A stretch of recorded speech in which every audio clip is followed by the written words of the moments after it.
Baiklah, kita mulai saja PPM kita. Selamat siang untuk kita semuanya, salam sejahtera untuk kita semua.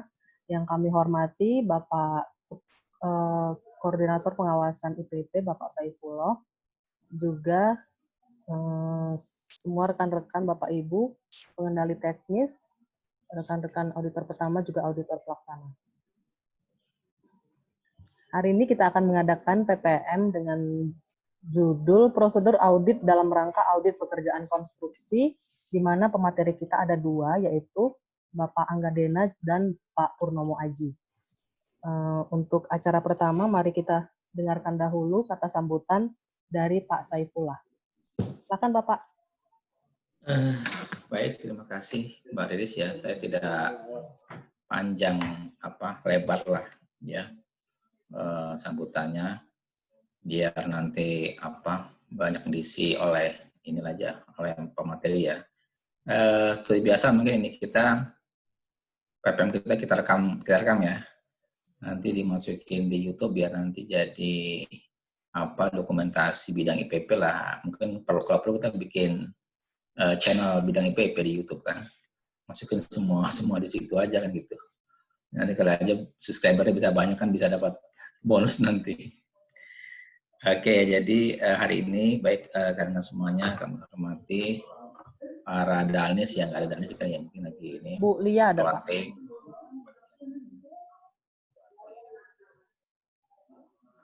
Bapaknya ini. Bagi kita semua hari ini seperti biasa kita rutinkan kegiatan PPM ya, program pelatihan mandiri yang dalam rangka meningkatkan potensi kita juga ya, kapabilitas kita ya kan, dan dalam rangka juga menyampaikan apa yang sudah katakanlah dalam tahap ini pedoman yang sudah kita buat dulu gitu ya.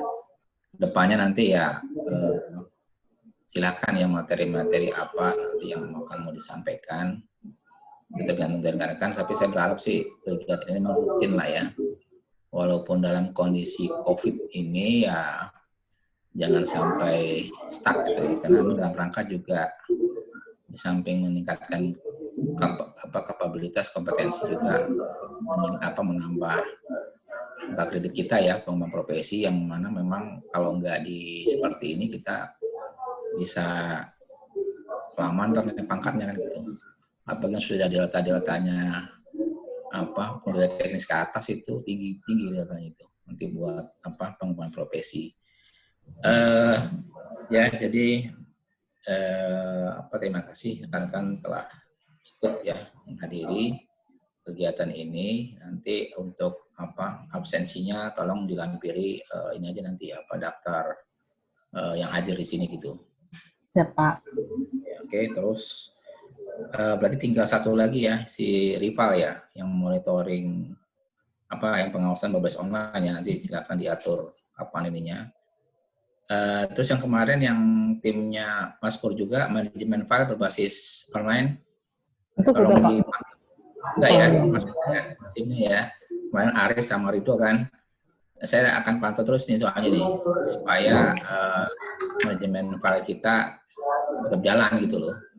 Ya kan, bukan cuma sekedar bikin kebutuhan aja, tapi memang harus ada harus ada aksi nyatanya gitu loh kan. Itu ya. Saya pantau terus soalnya nih, nanti saya cek lagi. Baik, saya rasa demikian yang sedikit aja yang saya sampaikan. Misalnya saya serahkan ke Ibu moderator lagi. Iya, terima kasih Bapak untuk kata sambutannya. Baiklah, kita lanjutkan saja acara selanjutnya. Silakan kepada pemateri pertama, Bapak Angga Dena. Terima kasih Bu Riris, Ibu moderator kita. Mohon izin Pak Saifullah akan saya lanjutkan pemaparan tentang prosedur audit dalam rangka audit pekerjaan produksi. Assalamualaikum warahmatullahi wabarakatuh. Selamat siang Bapak Ibu, rekan-rekan semuanya. Suara saya kedengaran Bapak Ibu? Iya, kedengaran. Oke, Bu Riris bisa di next ya. Next. Next, lanjut. Oke, untuk mengisi kekosongan kita di saat pandemi ini, WFH ini, mungkin kita salah satunya kan bahas ini tentang prosedur audit ini. Jadi sebagai auditor pasti kita punya kompetensi auditor baik dari pendidikan sampai keahlian lainnya.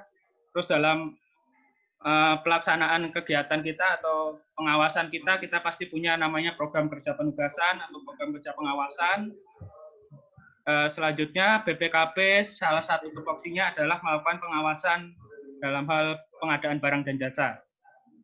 Dalam hal pengawasan itu kita pasti punya pedoman untuk melaksanakan penugasan tersebut. Nah, ini ada prosedur audit dalam rangka audit pekerjaan konstruksi. Oke, next Bu Riris. Bentar ya.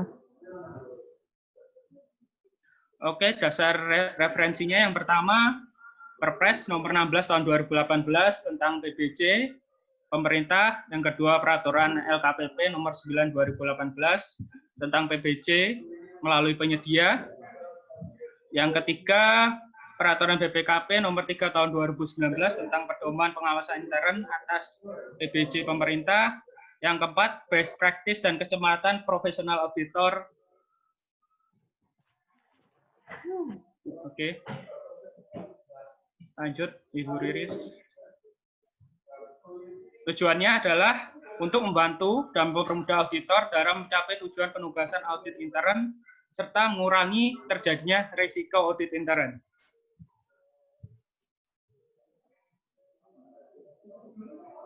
Nah, ini ada 6 tahapan pelaksanaan PBJ melalui penyedia. Tapi khusus untuk pedoman ini, kita hanya dalam lingkup nomor 5 dan 6, yaitu pelaksanaan kontrak sampai serah terima hasil pekerjaan. Dari proses pengadaan, dari proses perencanaan sampai pelaksanaan penyedia, kita di luar lingkup atau batasan dari pedoman ini. Oke, kita mulai prosedur auditnya. Yang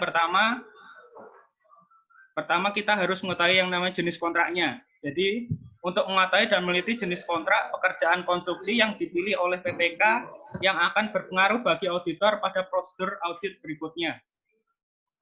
Prosedurnya kita meneliti jenis kontrak pekerjaan yang dipilih, apakah lumsum, harga satuan, gabungan lumsum dan harga satuan, serah terima jadi atau turnkey, atau berupa kontrak payung.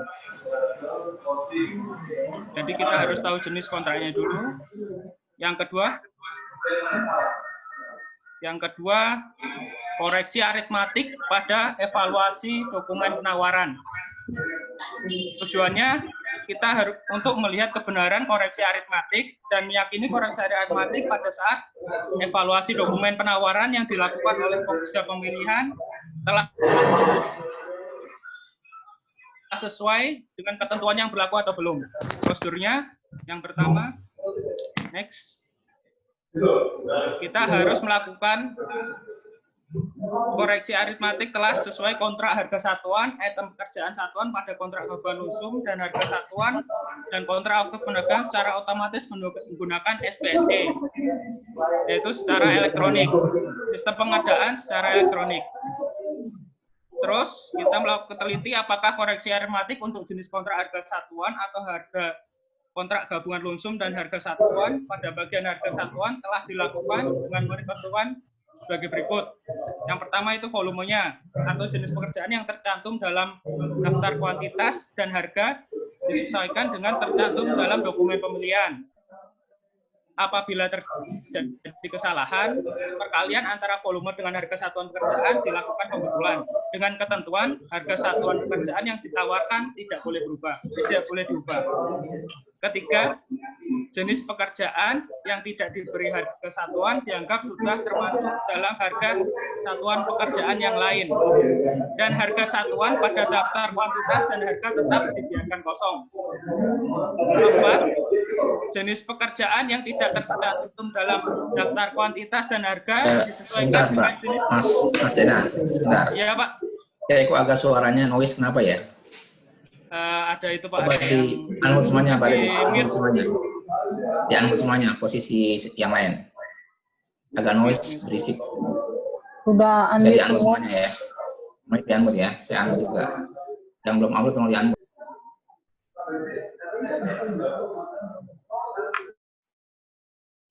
Pak.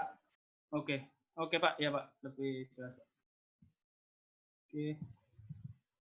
Yang keempat, jenis pekerjaan yang tidak tercantum dalam daftar kuantitas dan harga disesuaikan dengan jenis pekerjaan yang tercantum dalam dokumen pemilihan dan harga satuan pekerjaan dimaksud dianggap nol.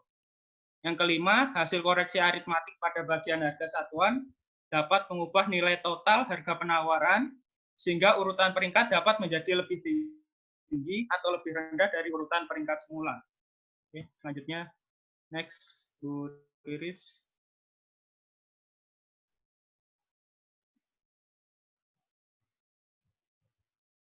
Yang bagian ketiga, teliti apakah koreksi aritmatik untuk jenis kontrak pelunsum atau kontrak gabungan lunsum dan harga satuan pada bagian lunsum telah dilakukan dengan memenuhi ketentuan sebagai berikut. Yang pertama, volume dan atau jenis pekerjaan yang tercantum dalam daftar kuantitas dan harga apabila ada, disesuaikan dengan yang tercantum dalam dokumen pemilihan. Yang kedua, jenis pekerjaan yang tidak tercantum dalam daftar kuantitas dan harga apabila ada disesuaikan dengan jenis pekerjaan yang tercantum dalam dokumen pemilihan. 3. Hasil koreksi aritmatik pada bagian lumsum tidak boleh mengubah nilai total harga penawaran. 4. Total harga penawaran setelah koreksi aritmatik yang melebihi total HPS dinyatakan gugur. Apabila yang terakhir, yang kelima, apabila semua total harga penawaran setelah koreksi aritmatik di atas nilai total HPS, tender atau seleksi dinyatakan gagal. Yang ketiga, kita melakukan evaluasi kewajaran harga, yaitu untuk mengevaluasi kewajaran harga yang telah dilakukan Pokja pemilihan sesuai dengan ketentuan yang berlaku. Next. Prosedurnya, kita melakukan Pokja pemilihan telah melakukan evaluasi kewajaran harga apabila harga penawaran lebih rendah dari 80% HPS dengan ketentuan meneliti dan menilai kewajaran harga satuan dasar meliputi harga upah, bahan dan peralatan dari harga satuan penawaran sekurang-kurangnya pada setiap mata pembayaran utama. Kedua, meneliti dan menilai kewajaran kuantitas atau koefisien dari unsur upah, bahan, dan peralatan dalam analisa harga satuan. 3. Hasil penelitian butir A dan butir B tersebut digunakan untuk menghitung harga satuan yang dinilai wajar tanpa memperhitungkan keuntungan yang ditawarkan. Yang keempat, harga satuan yang dinilai wajar digunakan untuk menghitung harga penawaran yang dinilai wajar dan dapat dipertanggungjawabkan. 5. Harga penawaran dihitung berdasarkan volume yang ada dalam daftar kuantitas atau keluaran dan harga. Yang terakhir, apabila harga penawaran lebih kecil dari harga evaluasi atau perhitungan, maka harga penawaran dinyatakan tidak wajar dan gugur harga. Evaluasi harga satuan timpang. Untuk menguji evaluasi harga satuan timpang yang telah dilakukan Pokja pemilihan sesuai dengan ketentuan yang berlaku dan penerapan harga satuan timpang untuk penambahan volume pada perubahan kontrak telah benar. Next. Prosedur auditnya, untuk kontrak harga satuan atau kontrak gabungan lunsum dan harga satuan, Pokja pemilihan telah melakukan klarifikasi terhadap harga satuan timpang, yakni harga satuan yang nilainya lebih dari 110% dari harga satuan yang tercantum dalam HPS. Dengan ketentuan yang pertama, apabila setelah dilakukan klarifikasi, ternyata harga satuan tersebut dapat dipertanggungjawabkan atau sesuai dengan harga pasar, maka harga satuan tersebut dinyatakan tidak timpang. Yang kedua, apabila setelah dilakukan klarifikasi harga tersebut dinyatakan timpang, maka harga satuan timpang hanya berlaku untuk volume sesuai daftar kuantitas dan harga. Jika terjadi penambahan volume terhadap harga satuan yang dinyatakan timpang, maka pembayaran terhadap tambahan volume tersebut berdasarkan harga satuan yang tercantum dalam HPS. Oke, selanjutnya bisa dilanjut oleh Pak Purnomo. Terima kasih. Bu Riris. Baik, terima kasih untuk materinya Bapak Angga Dena. Selanjutnya akan dilanjutkan oleh Bapak Purnomo Aji. Kepada Pak Purnomo kami persilahkan.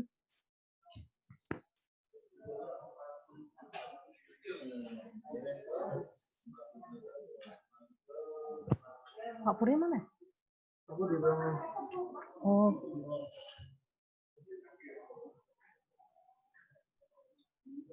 Makan kue, mumpung masih ada.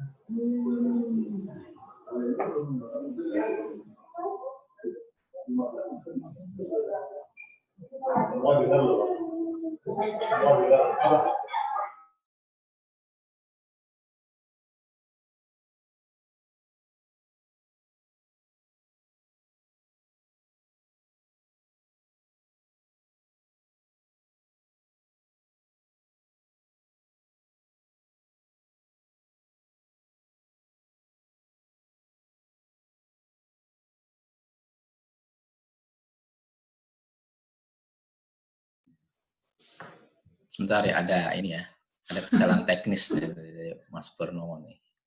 Tiba-tiba connecting lagi. Ditunggu sebentar. Jadi waktu ngikutin Dena sih bisa cuma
Selalu aja.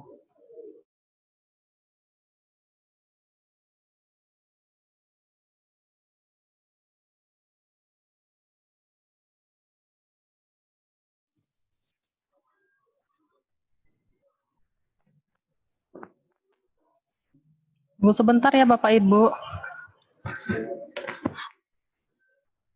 Sebentar ya. Mungkin sambil menunggu Mas Purnomo, kalau yang mau nyanyi silakan. Silakan Mas Angga. Mungkin Mbak Riris mau nyanyi gitu.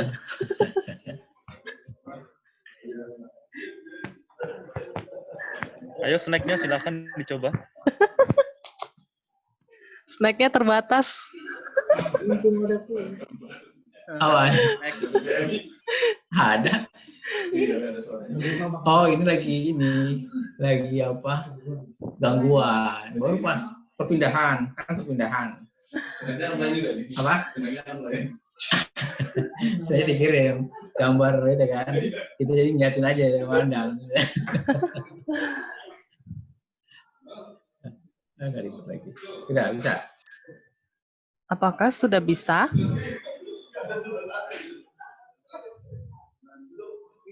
Biasalah, ini resiko jaringan memang. Resiko jaringan lemot begini kan. Biasa. siap ya. Nah, Mungkin bisa di-on-kan Pak videonya. Oke. Yang mau naik pangkat silakan siapkan pertanyaannya. Udah ya, siap ya Bapak Ibu ya. Siap. Silakan Pak Pur. Oke.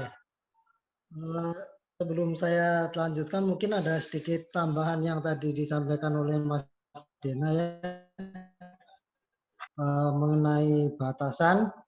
Jadi di sana tadi batasannya memang titik beratkan pada saat pelaksanaan sampai dengan saat hemat dan saat hemat 2 atau mana, karena pada pesannya banyak ke fokus pelaksanaan kegiatan, ya kan?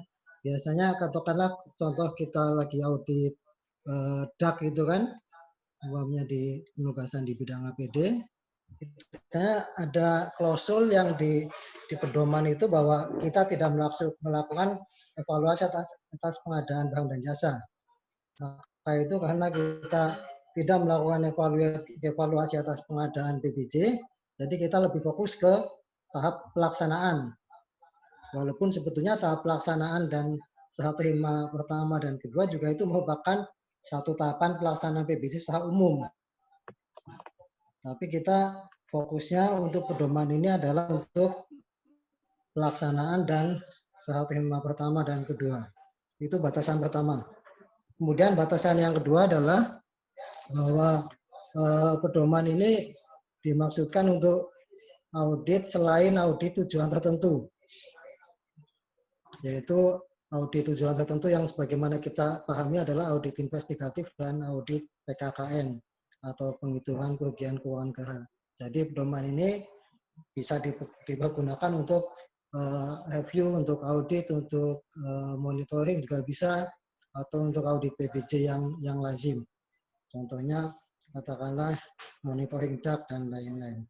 Baik, kita kembali ke masalah yang tadi, bukan masalah apa, penyajian yang sudah disampaikan oleh Mas Dena. Saya melanjutkan sampai dengan sesi yang slide yang terakhir.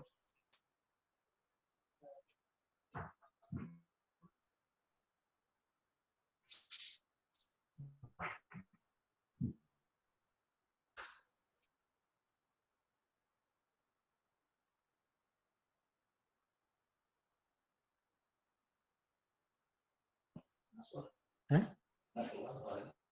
Masa ya?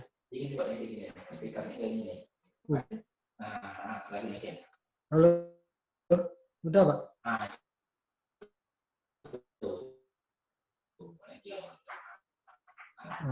Mas Dena tadi. Baik, kalau gitu saya lanjutkan yang prosedur audit yang keempat, yaitu evaluasi harga satuan timpang. Tapi tadi kayaknya sudah dijelaskan deh yang ini, satuan timpang. Kelima, Pak.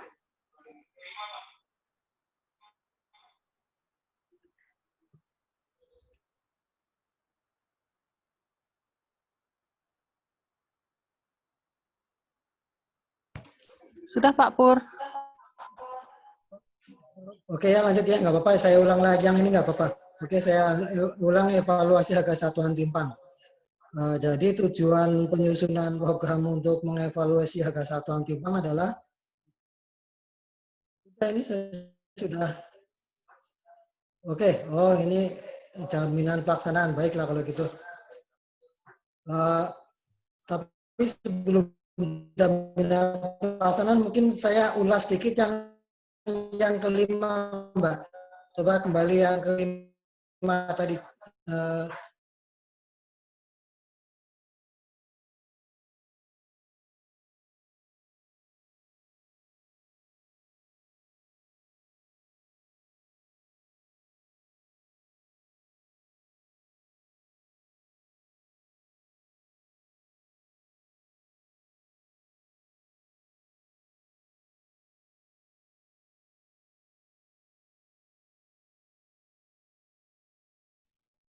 Oke ya.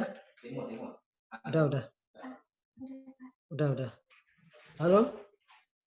Oke. Baik, sebelum jaminan pelaksanaan mungkin saya sedikit menambahkan yang tadi evaluasi harga satuan timpang. Yang poin keempat, Mbak. 4. Nah ini, stop. Cukup sini.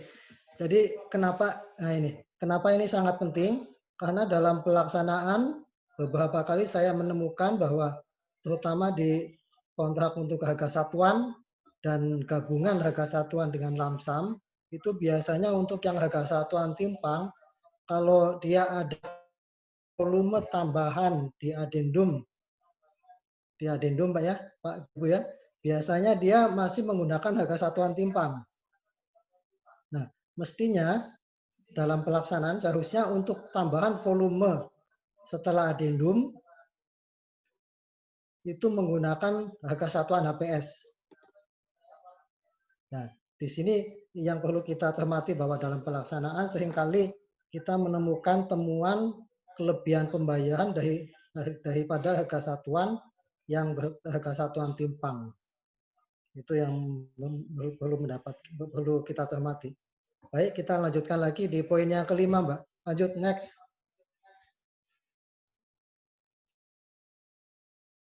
Lanjut, next.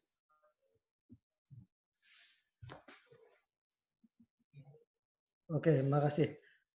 Kemudian yang kelima adalah jaminan pelaksanaan. Ini tujuan penyusunan prosedur audit ini adalah untuk menguji kebenaran besaran jaminan pelaksanaan dan prosedurnya telah dilakukan sesuai dengan ketentuan. Nah, tentunya kalau kita mengevaluasi ini, walaupun ini sebetulnya tahapan pelaksanaan tidak murni pelaksanaan fisik, tapi ini ada kaitannya juga. Karena apa? Karena tidak sedikit bahwa kita waktu melakukan audit biasanya ada perpanjangan waktu. Jadi kenapa jaminan pelaksanaan itu kita cermati? Karena jaminan pelaksanaan yang ada pelaksanaan perpanjangan waktu atau adendum perpanjangan waktu, biasanya jaminan pelaksanaan juga tidak diperpanjang. Nah, itulah satu titik kritis yang bisa kita cermati. Itu. Jadi prosedur audit yang pertama adalah teliti besarnya nilai jaminan pelaksanaan, yaitu untuk nilai penawaran antara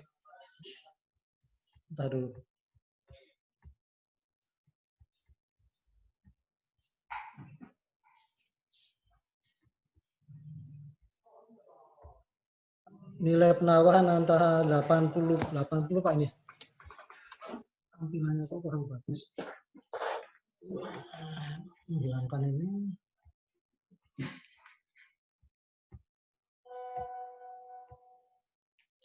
Oke.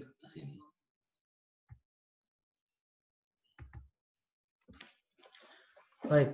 Yang pertama adalah teliti besarnya nilai jaminan pelaksanaan, yaitu untuk nilai penawaran antara 80% sampai dengan 100% dari HPS atau dari pagu anggaran, maka besarnya jaminan pelaksanaan adalah 5% dari kontrak. Nah ini ya. Jadi untuk yang nilai penawarannya itu 80 sampai dengan 100%, jaminannya 5% dari harga kontrak. Tapi kalau nilai penawarannya itu 80% daripada HPS atau di bawah 80% dari HPS, maka jaminan pelaksanaannya adalah 5% dari HPS. Jadi bukan dari nilai kontrak, tapi dari HPS. Itu yang pertama. Kemudian yang kedua, teliti apakah PPK telah melakukan verifikasi secara tertulis kepada penerbit jaminan sebelum penandatangan kontrak. Nah ini seringkali dalam pelaksanaan itu PPK ini tidak melakukan verifikasi kepada penerbit jaminan. Nah perlu saya pertegas di sini ya Bapak Ibu ya, bahwa pengertian PPK di sini adalah mengacu pada peraturan peraturan LKPP yang tahun 2019 atau 2018 itu yang ada di atas itu, bahwa PPK di sini adalah pejabat penandatangan kontrak. Jadi PPK pejabat penandatangan kontrak adalah termasuk PPK pejabat pembuat komitmen atau PA atau KPA. Jadi di sini PPK di sini adalah pengertiannya pejabat penandatangan kontrak, bukan pejabat pembuat komitmen. Ini definisi ini kita pakai semua dari atas sampai bawah. Jadi PPK yang dimaksud adalah pejabat penandatangan kontrak. Baik, setelah PPK melakukan verifikasi secara tertulis kepada penerbit jaminan sebelum melaksanakan kontrak, jadi PPK mesti melakukan verifikasi. Kemudian setelah jaminan pelaksanaan dinyatakan sah dan diterima, Pokja pemilihan dapat mengembalikan jaminan penawaran kepada penyedia. Jadi jaminan penawaran dikembalikan kepada penyedia setelah PPK mengevaluasi, memverifikasi bahwa jaminan pelaksanaan itu sudah sah. Baik, lanjut next, Mbak. Kemudian yang ke-6, pemberian uang muka. Tujuan audit adalah untuk menguji kebenaran besarnya pemberian uang muka yang diberikan dan prosedurnya telah sesuai dengan ketentuan yang berlaku. Jadi prosedur audit untuk pemberian uang muka adalah yang pertama, teliti apakah pemberian uang muka telah sesuai dengan ketentuan, yakni paling tinggi 30% dari kontrak untuk usaha kecil, paling tinggi 20% dari nilai kontrak untuk non kecil dan penyedia jasa konsultansi. Ini konsultansi ini tentunya termasuk perencanaan dan pengawasan.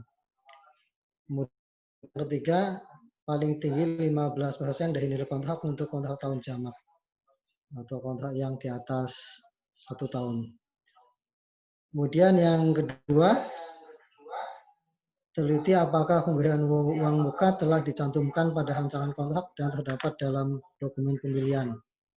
Yang ketiga, teliti apakah pemberian uang muka setelah penyedia mengajukan permohonan uang muka secara tertulis kepada PPK, disertai dengan rencana penggunaan uang muka untuk melaksanakan pekerjaan sesuai dengan kontrak dan rencana pengembalian. Nah, ini kalau dalam pelaksanaannya ini sudah lazim ya Bapak Ibu ya, bahwa tentunya penyedia sebelum melakukan permintaan uang muka dia meminta permohonan digunakan untuk apa uang muka itu. Kemudian yang keempat, teliti apakah uang muka dibayarkan setelah penyedia menyerahkan jaminan uang muka senilai uang muka yang diterima. Jadi uang muka yang diberikan kepada penyedia adalah nilainya sama dengan jaminan uang muka yang diberikan oleh penyedia kepada PPK. Kemudian yang kelima, teliti bagaimana pengembalian uang muka, apakah diperhitungkan berangsur-angsur secara proporsional pada setiap pembayaran prestasi pekerjaan atau sesuai kesepakatan yang diatur dalam kontrak dan paling lambat harus lunas pada saat pekerjaan prestasi mencapai 100%. Biasanya di dokumen kontrak juga sudah disebutkan bagaimana mekanisme pengembalian uang muka. Biasanya secara proporsional ataupun persentase tertentu. Baik, lanjut Mbak.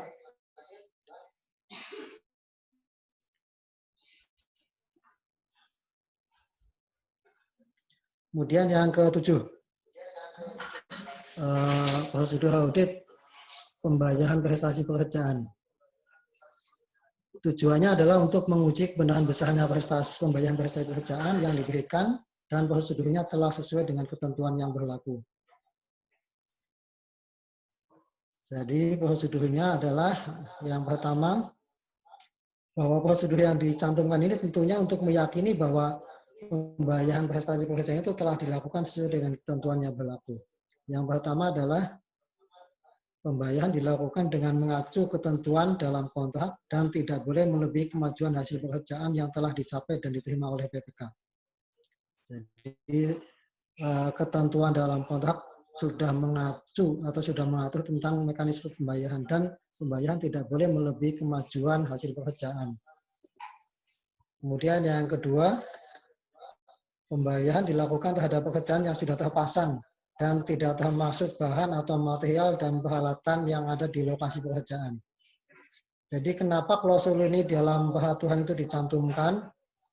Karena dulu pernah kita punya pengalaman bahwa terutama untuk kontrak yang multi years ataupun tahun jamak, biasanya bahan atau material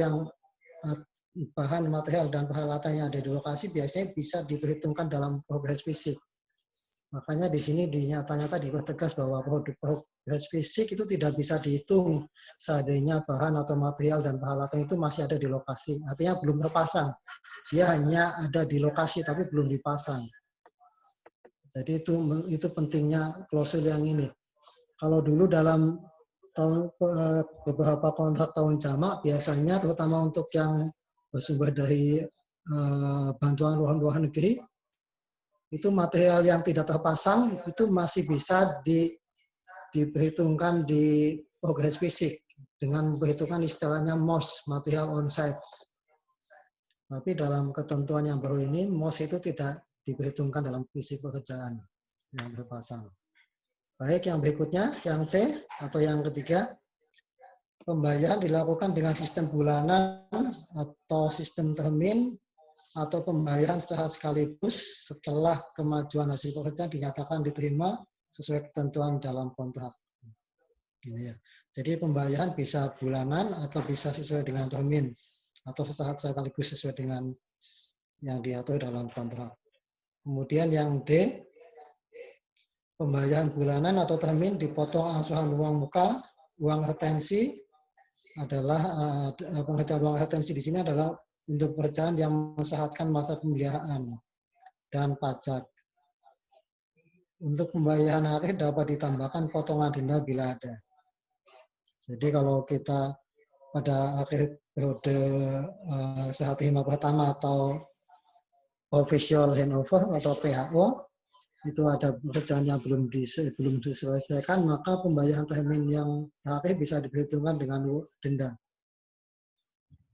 Baik, lanjut. Kemudian yang ke E atau yang kelima, untuk pekerjaan yang disubkontrakkan, permintaan pembayaran dilengkapi bukti-bukti pada sub penyedia atau subkontraktor sesuai dengan kemajuan hasil pekerjaan.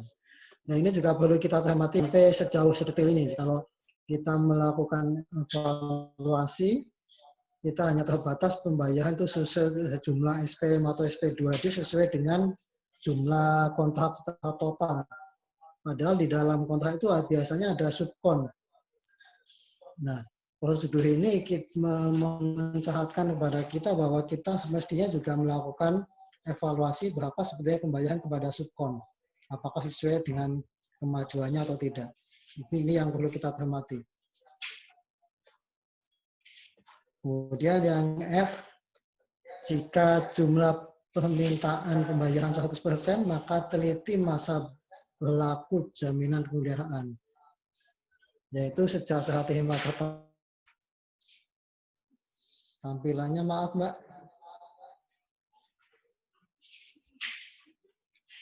Lanjut. Oh ya, betul ini. Jadi kita mesti meneliti jaminan pemeliharaan, yaitu sejak serah terima pertama sampai dengan tanggal serah terima akhir pekerjaan.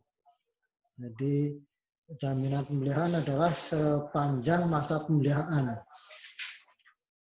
Nilainya adalah nilainya sebesar 5% dari nilai kontrak. Ini nilai jaminan pemeliharaan.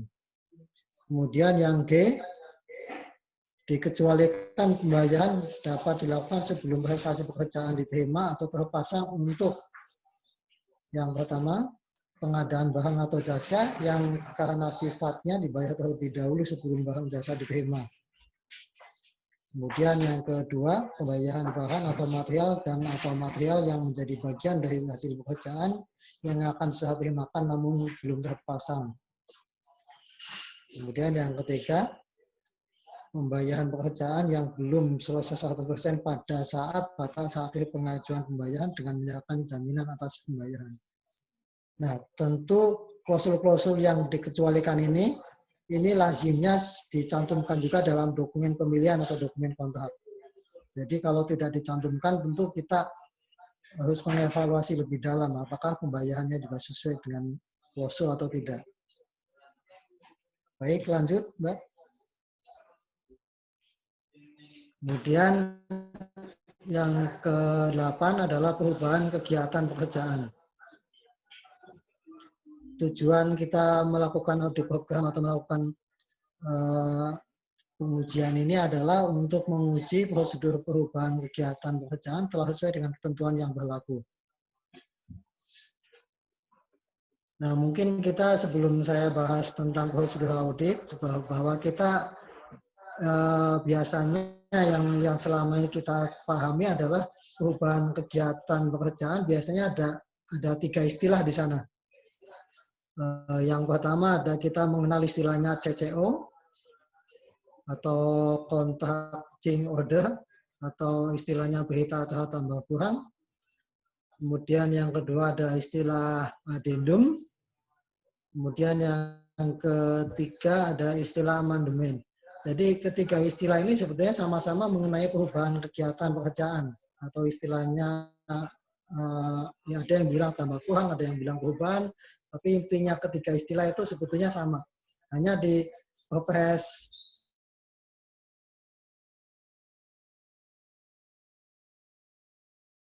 tahun 2010. Baik, kita lanjut. Prosedur audit untuk perubahan kegiatan pekerjaan yang pertama adalah teliti untuk meyakini bahwa perubahan kontrak disebabkan karena perbedaan kondisi lapangan.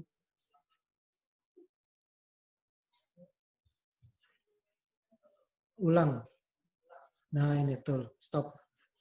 Yang pertama adalah teliti untuk meyakini bahwa perubahan kontrak disebabkan karena perbedaan kondisi lapangan pada saat pelaksanaan dengan gambar dan atau spesifikasi teknis atau KAK dalam dokumen kontrak. Jadi kita harus bisa meyakini atau meneliti bahwa perubahan itu memang disebabkan adanya perbedaan kondisi lapangan. Kemudian yang kedua, teliti bahwa perubahan kontrak hanya dilakukan untuk kontrak lump sum, kontrak harga satuan, atau gabungan lump sum dengan harga satuan, dan kontrak terima jadi atau turnkey. Jadi yang perlu ditekankan di sini adalah kontrak yang bisa dilakukan perubahan adalah kontrak yang lump sum, harga satuan, atau gabungan gitu, seperti ini ya Bapak Ibu ya. Kemudian yang ketiga, teliti surat perintah perubahan secara tertulis PPK untuk memastikan bahwa perubahan pekerjaan telah sesuai dengan hasil penelitian panitia atau pejabat peneliti pelaksanaan kontrak dan SSUK atau syarat-syarat umum kontrak. Jadi kita harus meneliti bahwa perubahan yang betul, yang lengkap, harus ada permintaan dan harus ada penelitian dari panitia atau pejabat peneliti kontrak. Kemudian yang keempat, lakukan pengujian untuk meyakini bahwa perubahan kontrak tersebut meliputi yang pertama, menambah atau mengurangi volume yang tercantum dalam kontrak. Kemudian yang kedua, menambah dan atau mengurangi jenis kegiatan. Kemudian yang ketiga, merubah atau mengubah spesifikasi teknis sesuai dengan kondisi lapangan dan atau mengubah jadwal pelaksanaan. Jadi ini bisa berlaku satu saja juga bisa, atau lebih satu juga bisa, atau semuanya juga bisa. Jadi tidak mesti harus 1, 2, 3, 4 itu terpenuhi semua. Jadi bisa salah satunya juga bisa menyebabkan terjadinya perubahan kegiatan pekerjaan. Kemudian yang kelima atau yang ke-E, jika perubahan pekerjaan merupakan pekerjaan tambah, pastikan bahwa pekerjaan tambah tersebut belum tercantum dalam kontrak dan memang pekerjaan yang diperlukan untuk menyelesaikan seluruh pekerjaan. Jadi kita harus memastikan bahwa pekerjaan tambah itu memang belum ada yang tercantum dalam dokumen awal kontrak. Jadi jangan sampai kita istilahnya dikelabui oleh pelaksana kegiatan bahwa itu sebenarnya pekerjaan itu sudah ada, hanya nambah-nambah angka saja, tapi fisiknya tidak ada. Baik, lanjut.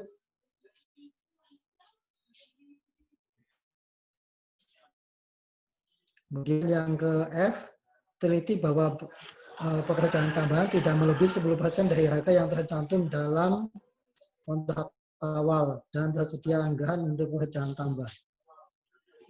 Jadi pekerjaan tambah atau addendum ataupun amandemen ataupun CCO istilahnya yang dulu itu tidak boleh melebihi 10% dari kontrak awal. Jadi kalau sudah 10% dari kontrak awal itu berarti sudah salah dan sudah bisa jadi temuan dan harus ada tersedia anggarannya. Kemudian yang ke G, bandingkan berita acara negosiasi teknis dan harga dengan kontrak awal untuk memastikan bahwa negosiasi teknis dan harga telah mengacu pada kontrak awal. Jadi kita harus tetap berlaku pada harga satuan kontrak awal. Dan kenapa? Karena di sini perubahan itu pasti apa namanya, klausul yang di sini bukan untuk klausul yang tahun jamak. Jadi untuk klausul yang bukan kontrak pada tahun jamak tidak diperbolehkan adanya perubahan harga satuan. Makanya harga tetap mengacu pada harga kontrak awal. Makanya berita acara negosiasi teknis dan harga juga tetap mengacu pada harga yang tercantum dalam kontrak awal. Kemudian yang H, bandingkan adendum kontrak dengan BA negosiasi teknis dan harga untuk memastikan bahwa adendum kontrak dibuat berdasarkan hasil negosiasi teknis dan harga. Kemudian yang I, teliti apakah terdapat perubahan kontrak yang mengakibat perubahan harga satuan kontrak. Nah ini tentunya ini prosedur ini kalau ada yang terjadi perubahan harga satuan kontrak, seandainya item pembentuk harga satuan kontrak itu tidak ada item yang baru, tentunya itu tidak dibenarkan. Tetapi seandainya di harga satuan itu di dalamnya ada item, salah satu item pembentuk harga satuan yang memang ada item mungkin penambahan alat atau penambahan bahan yang tadinya tidak ada, tentunya harga satuannya juga berubah. Makanya ini yang perlu kita teliti. Kemudian yang ke J, lakukan pengujian untuk meyakini bahwa perubahan kontrak tidak dilakukan pada masa tambahan waktu penyelesaian pekerjaan atau masa denda akibat keterlambatan setelah waktu pelaksanaan kontrak berakhir. Jadi kita harus bisa meyakini bahwa pelaksanaan itu memang betul-betul dibutuhkan, bukan karena kesalahan penyedia, tetapi karena kemungkinan mungkin akan ada perubahan kondisi di lapangan dan lain-lain yang berakibat penambahan waktu.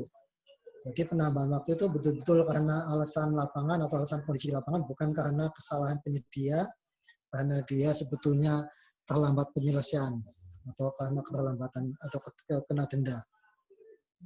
Kemudian yang K, teliti apakah jika perubahan kontrak menambah waktu pelaksanaan pekerjaan dan atau menambah nilai kontrak, maka jaminan pelaksanaan juga harus ditambah waktu dan atau nilainya. Nah ini perlu kita cermati juga ya Bapak Ibu ya. Jadi kalau perubahan kontrak itu menambah waktu dan menambah nilai, maka jaminan pelaksanaan juga harus ditambah, baik waktu dan nilainya. Baik, lanjut.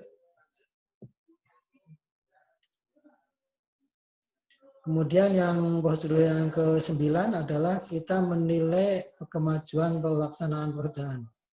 Jadi tujuan prosedur ini adalah untuk menguji kemajuan pelaksanaan pekerjaan telah sesuai dengan kontrak atau adendum kontrak. Prosedurnya adalah yang pertama, kita meneliti laporan kemajuan hasil pekerjaan apakah telah sesuai dengan kontrak atau adendum kontrak. Nanti ini dijelaskan di bawah-bawah ini maksudnya apa gitu. Yang ke B, bandingkan laporan kemajuan pekerjaan dengan jadwal pelaksanaan pekerjaan, laporan bulanan, mingguan, atau harian, lakukan analisa dan teliti kurva S.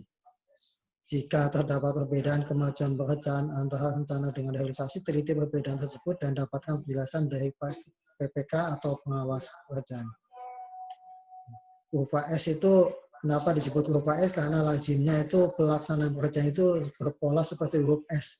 Jadi mulai paling yang 0%, pelan-pelan sampai ke besar sampai dengan ke puncak, kemudian melandai lagi. Kemudian yang ke C, bandingkan laporan kemajuan pekerjaan dengan kemajuan pekerjaan yang dituangkan dalam berita acara rapat pemantauan pelaksanaan pekerjaan.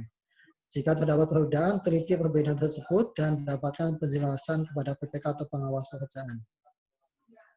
Kemudian yang ke D, lakukan analisa perhitungan bahan atau material untuk yang major item yang dipergunakan berdasarkan laporan harian dengan pertimbangan koefisien masing-masing item pekerjaan terkait dengan total volume, total itu kurang ketik, dengan total volume akhir atau backup quantity yang dilaporkan dan atau yang dibayarkan.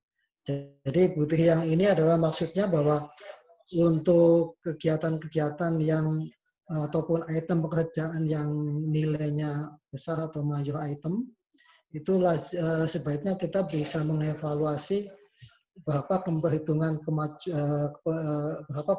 penggunaan bahan atau materialnya. Apakah sudah sesuai dengan yang didatangkan dan digunakan atau dan dibandingkan dengan volumenya terpasang. Ini bisa kita hitung dengan kita melihat di laporan harian, kita jumlahkan, katakanlah mungkin kita ada pembuatan pasangan batu umpamanya. Berarti kan kita bisa mengevaluasi penggunaan batu dan semen umpamanya dan pasir umpamanya kan. Nah, kita jumlahkan itu batu, pasir dan semen dari laporan harian, kemudian kita kalikan dengan koefisien yang ada di dokumen pemilihan. Nah, setelah itu baru kita bandingkan dengan volume total backup quantity yang dibayarkan atau dilaporkan, apakah nyambung atau tidak. Nah, itu langkah yang ke D ini, yang keempat. Kemudian yang kelima, dapatkan data kemajuan fisik pekerjaan yang disubkontrakkan dan pastikan bahwa pekerjaan yang disubkontrakkan telah sesuai dengan kontrak. Ini sudah sempat kita singgung tadi di atas, bahwa subkon juga harus kita hormati kalau memang ada. Jadi jangan hanya kita melihat nilai totalnya aja, tapi subkonnya kita abaikan. Baik, kita lanjut lagi Mbak.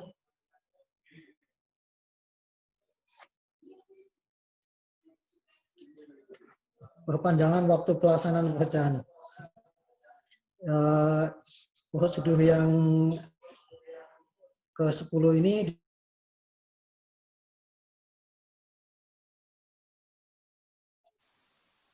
langkah-langkahnya yang pertama adalah teliti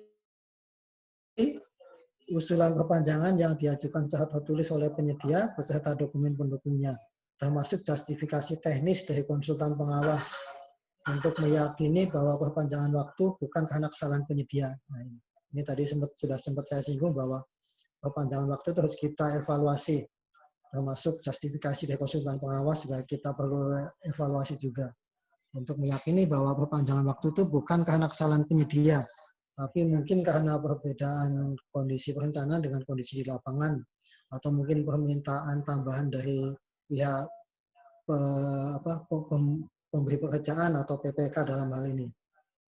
Kemudian yang B, yang kedua, teliti hasil penelitian PPK atas usulan perpanjangan waktu pelaksanaan yang diajukan oleh penyedia untuk mengetahui alasan perpanjangan atau penolakannya.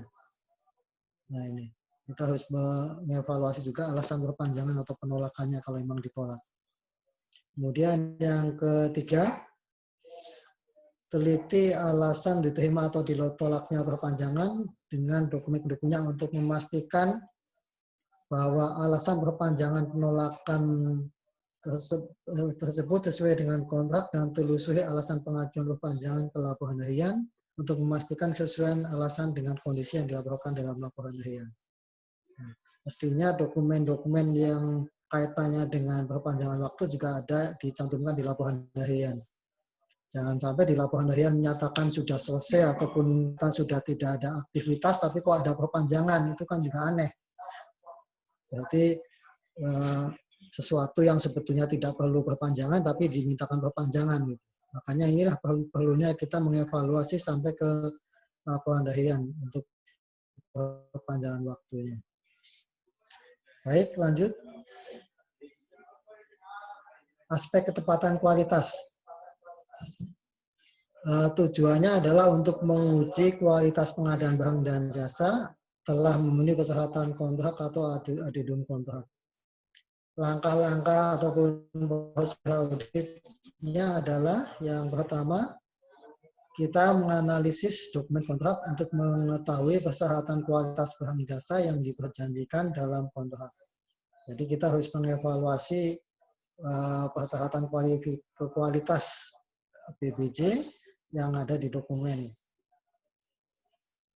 Kemudian yang kedua, teliti apakah prosedur pengawasan mutu seperti pengujian mutu material, tes mix, pengawasan pekerjaan lapangan, pengarahan atau pengawasan konsultan, pengujian sampel telah dilaksanakan oleh atau dikendalikan oleh PPK. Jadi ini lazimnya kita temui ya Bapak Ibu ya, bahwa untuk pekerjaan-pekerjaan fisik banyak sekali yang harus dipenuhi oleh penyedia untuk meyakini bahwa mutu itu telah dilaksanakan atau telah dikerjakan sesuai dengan ya, tes mix, atau kita biasanya istilah kita adalah job mix formula contohnya gitu. Kemudian yang ke C atau yang ketiga, uji kualitas bahan jasa untuk meyakini bahwa spesifikasinya telah sesuai dengan persyaratan yang ditetapkan dalam kontrak. Jadi kalau memang kita bisa menguji kualitas, kita uji. Tapi kalau memang kita tidak punya kemampuan ataupun tidak punya kompetensi barangkali, kita bisa mencantumkan atau men-state di laporan bahwa kita tidak melakukan uji spesifikasi.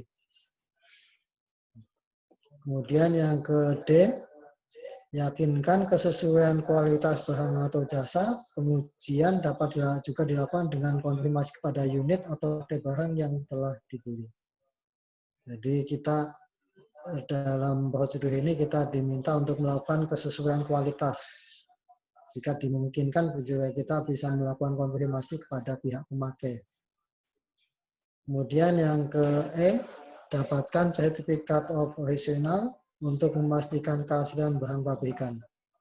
Jadi walaupun ini adalah bunyi pedomannya ini pedoman audit bidang konstruksi ataupun pekerjaan konstruksi, tapi memang tidak sedikit di dalamnya ada pengadaan yang istilahnya bukan titipan ya, tapi biasanya memang dalam pekerjaan konstruksi juga biasanya ada item-item tertentu yang isinya itu ada pabrikan. Jadi untuk yang item atau pekerjaan bahan pabrikan memang sebaiknya kita meminta sertifikat operasional untuk meyakini bahwa bahan itu memang sudah asli ataupun sudah layak sesuai. Kemudian yang ke F,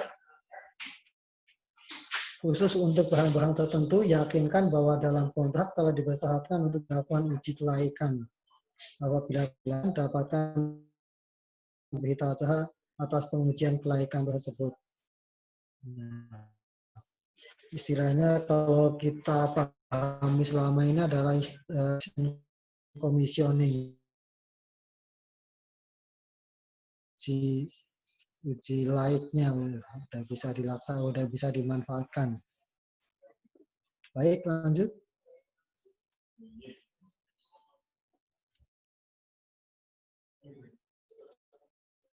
Lanjut.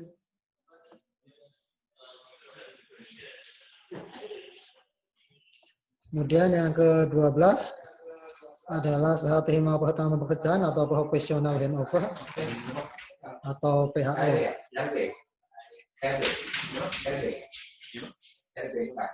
Jadi tujuan ini adalah untuk menguji kebenaran serah terima pertama pekerjaan telah dilakukan sesuai dengan ketentuan yang berlaku.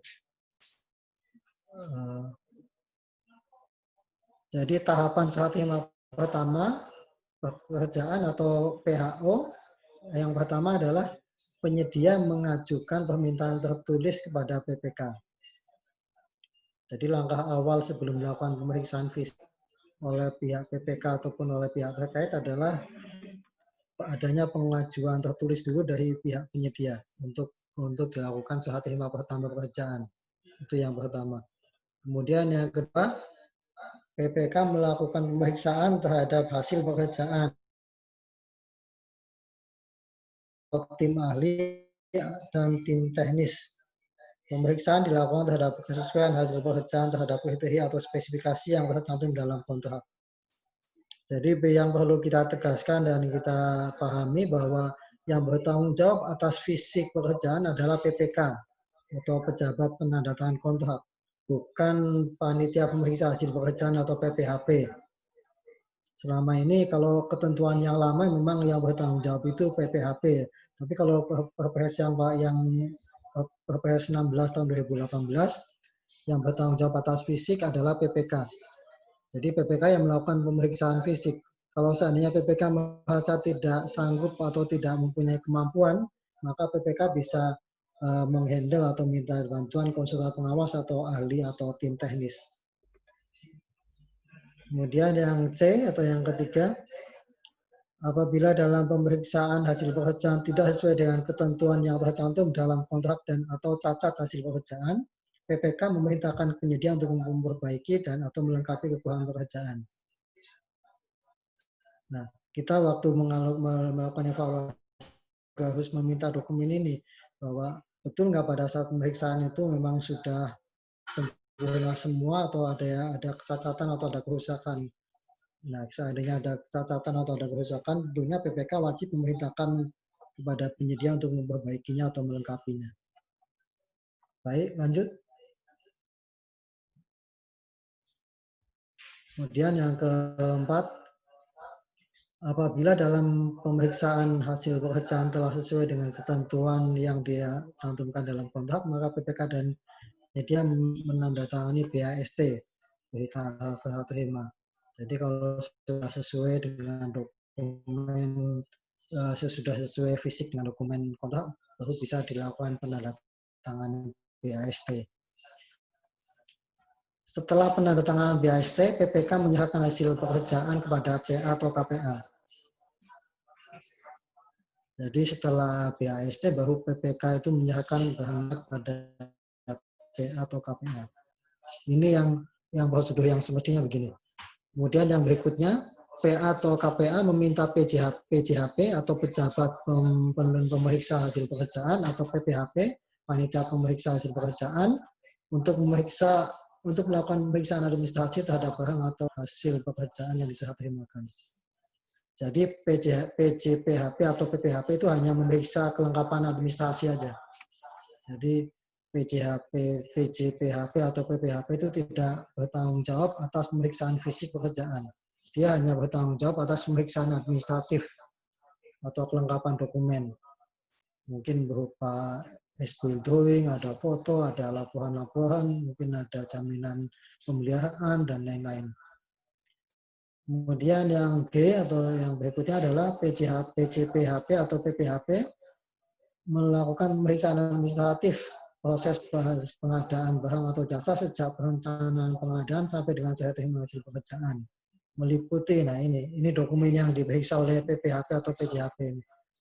Meliputi dokumen program atau penganggaran, surat penetapan PPK, dokumen perencanaan pengadaan, RUP atau SIRUP, rencana umum pengadaan atau sistem informasi rencana umum pengadaan, dokumen persiapan pengadaan, dokumen pemilihan penyedia, dokumen kontrak, perubahan, serta pengendalian, dan dokumen serah terima hasil pekerjaan. Ini antara lain dokumen-dokumen yang dilakukan evaluasi administratif kelengkapannya oleh PJPHP atau PPHP.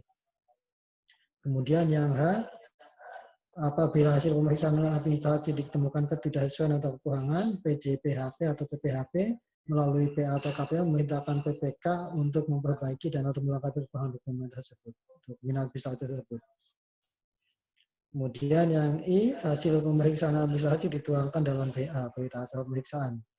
Ini tentu yang berdatangan adalah PJPHP atau PPHP. Baik, lanjut.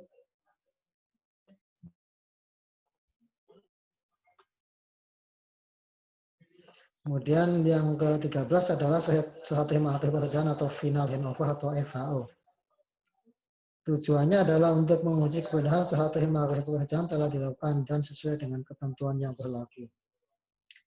Ini prosedur untuk meyakini BAST kedua. Ada juga yang memegang istilah atau menamai istilah ini adalah BAST kedua atau FHO.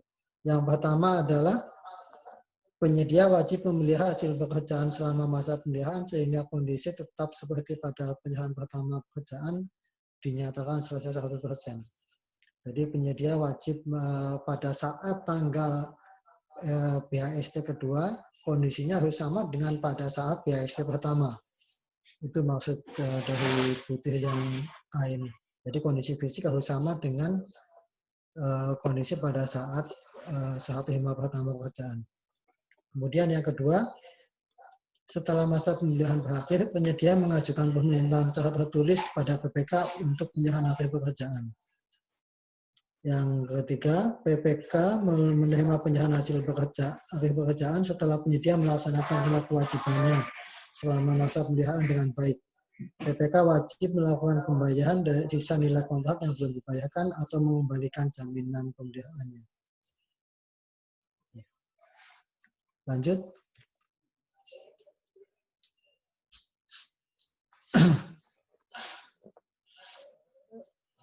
Yang berikutnya adalah masa pemeliharaan untuk pekerjaan konstruksi adalah paling singkat 6 bulan sejak untuk pekerjaan permanen.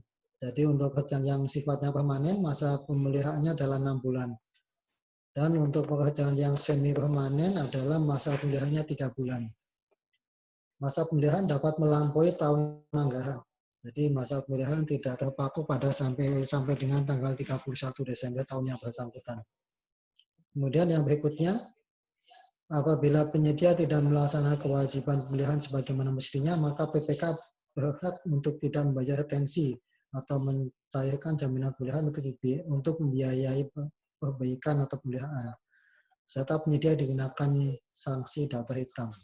Nah, ini juga perlu kita cermati apakah selama masa pemeliharaan penyedia melakukan kewajiban untuk pemeliharaan sebagaimana mestinya atau tidak. Jadi kalau tidak, PPK harus mencairkan jaminan pemeliharaan atau tidak perlu membayarkan uang retensinya. Itu maksud dari kalimat ini. Kemudian yang berikutnya, dalam hal terjadi nilai sisa penggunaan uang retensi atau uang pencairan jaminan pemeliharaan untuk membiayai pembiayaan atau pemeliharaan, maka PPK wajib menyerahkan kepada kas negara. Nah ini bukti F ini ada kaitannya dengan bukti E yang di atas. Jadi kalau memang ada kewajiban yang harus dibayarkan, yang harus dipenuhi oleh penyedia untuk melakukan perbaikan atau penyempurnaan pada masa pemeliharaan, tapi dia masih belum punya kewajiban ataupun masih ada sisa, maka harus dikembalikan untuk disetorkan. Kemudian yang G, apabila dalam pemeriksaan hasil pekerjaan telah sesuai dengan ketentuan yang tercantum dalam kontrak, maka PPK dan penyedia menandatangani BASTA. Ini sudah lazim ya Bapak Ibu ya. Kemudian yang berikutnya adalah jaminan pemeliharaan dikembalikan 14 hari setelah masa pemeliharaan selesai. Oke, baik lanjut.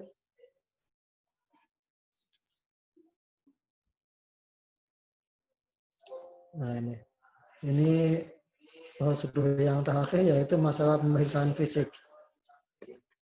Jadi tujuannya adalah untuk menguji fisik yang terpasang sesuai dengan spesifikasi dalam kontrak atau adendum kontrak dan sesuai dengan jumlah yang dibayarkan, penyelesaian tepat waktu serta telah dimanfaatkan. Jadi prosedur pemeriksaan fisik ini adalah untuk penugasan audit intern selain tujuan tertentu. Jadi selain untuk audit investigatif dan selain untuk audit PKKN atau penghitungan kerugian keuangan negara. Prosedurnya untuk pemeriksaan fisik antara lain yang pertama, melakukan pemeriksaan fisik bersama dengan PPK, penyedia, dan konsultan pengawas atau pihak lain atau pihak lain yang dikuasakan atau yang ditunjuk. Setelah dokumen administratif dievaluasi. Jadi memang idealnya itu pemeriksaan fisik itu setelah pemeriksaan administrasi semua dilakukan. Kadang-kadang kita dalam pelaksanaannya karena kita waktunya mepet,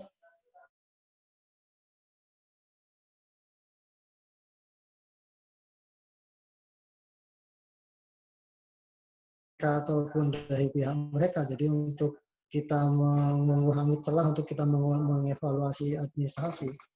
Jadi kita langsung dipaksa untuk melakukan pemeriksaan fisik. Padahal ideal setelah evaluasi itu selesai kita lakukan. Jadi kita sudah punya bahan untuk melakukan evaluasi fisik. Kemudian yang B, terhadap pekerjaan konstruksi yang pemeriksaan fisiknya mensyaratkan untuk dilakukan sampling, teliti ketentuan dalam dokumen kontrak mengenai teknik sampling jika ada, atau sesuai kesepakatan bersama dengan PPK dan pihak lain yang terkait. Jadi kalau memang di situ disyaratkan untuk teknik fisiknya dengan sampling, maka kita mesti melihat di dokumen pengadaan. Katakanlah untuk panjang jalan, umpamanya kita mengevaluasi pembuatan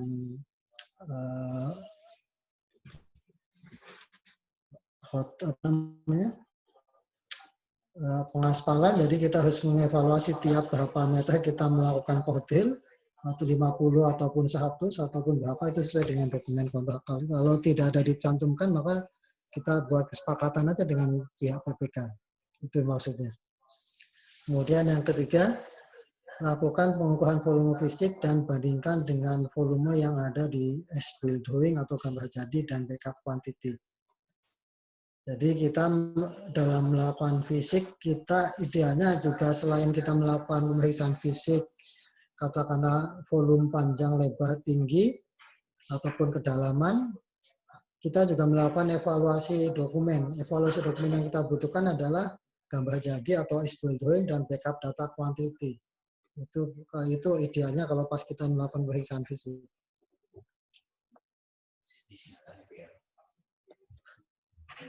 Baik, lanjut. Siap. Lanjut. Yang berikutnya adalah perhatikan dokumen foto pelaksanaan pekerjaan dan bandingkan dengan kondisi fisik di lapangan. Bisa terjadi dari dokumen foto tersebut bisa kita simpulkan kita temui adanya ketidaksesuaian volume maupun mutu.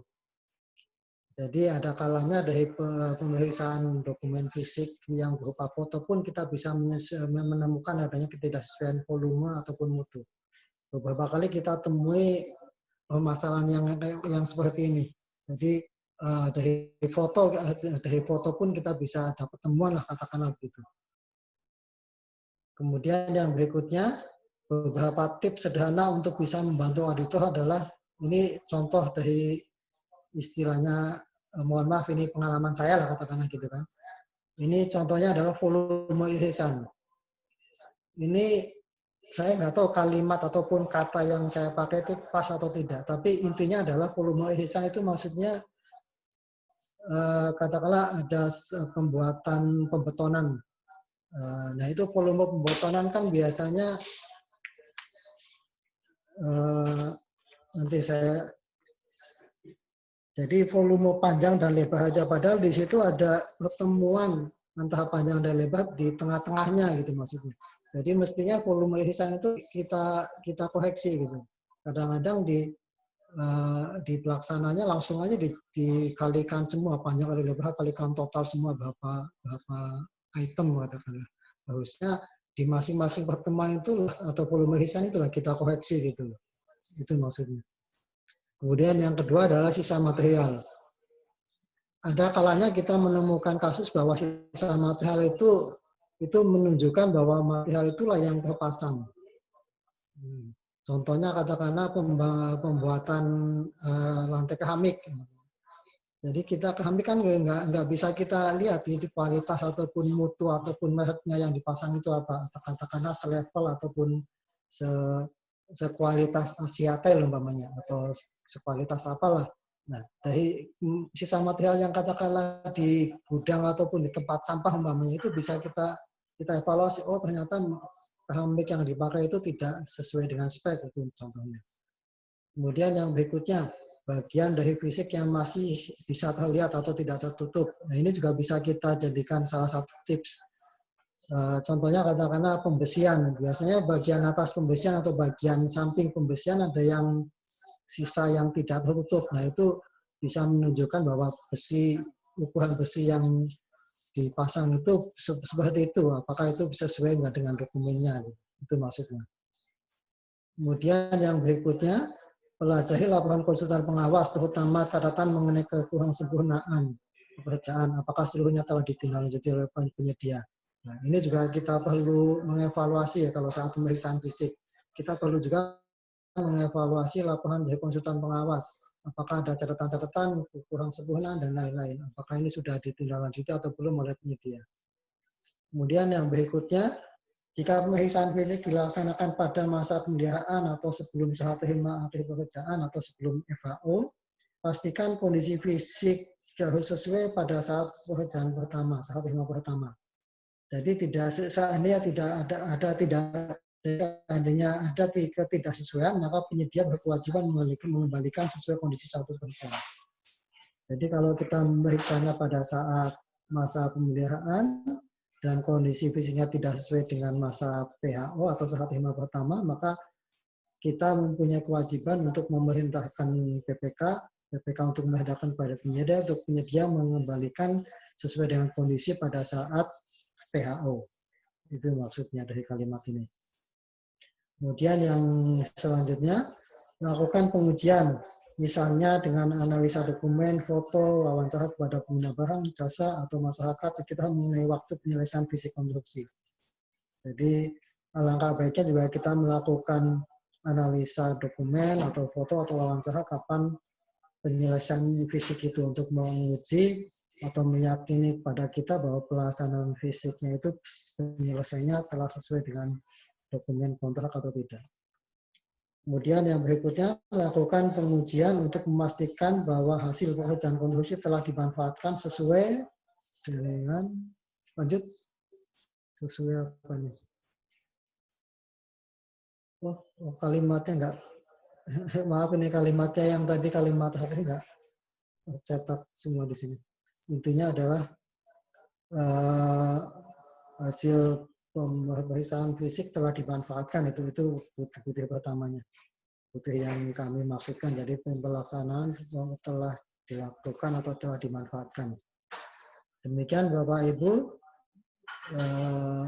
yang bisa saya sampaikan, bahwa sebelum mengakhiri ini, bahwa pedoman ini adalah disusun untuk membantu kita semua, semoga bisa bermanfaat, bahwa dalam pelaksanaannya kita tidak terpaku pada pedoman ini, kita bisa mengembangkan sesuai dengan pertimbangan profesional kita atau kesempatan kita, dan tentu dengan kondisi di lapangan yang pasti berbeda-beda gitu.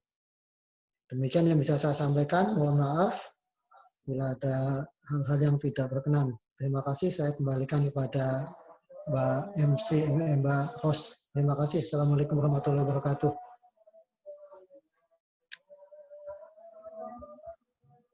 Ya, terima kasih kepada Pak Pur.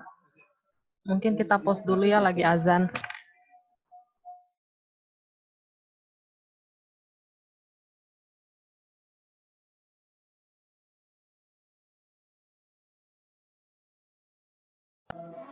Ya, sambil wajan kopi break. Silakan disambil konsumsinya.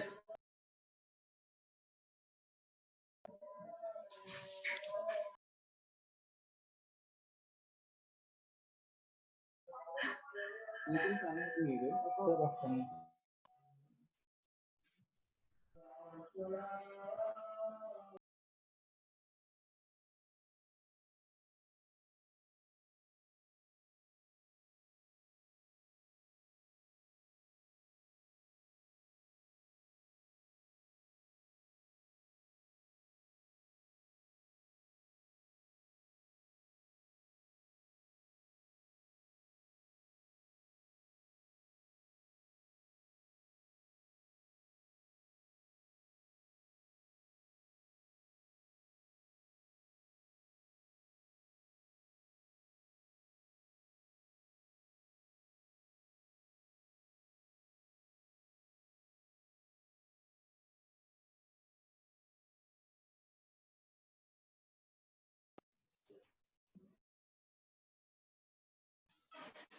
Lanjut, Mbak Riris.